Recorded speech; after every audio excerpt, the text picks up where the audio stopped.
1, 2, 3, 4. Malaki. Malaki. 1,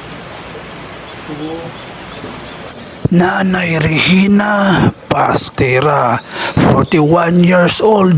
Siya po ay nagdurusa ngayon sa sakit na lupus at stroke o paralyze.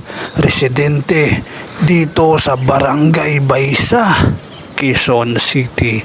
TV Bisaya 1, hangad ko po ay makatulong sa mga kababayan natin for free only. Chiropractic, hilot massage, bone sitting and therapy.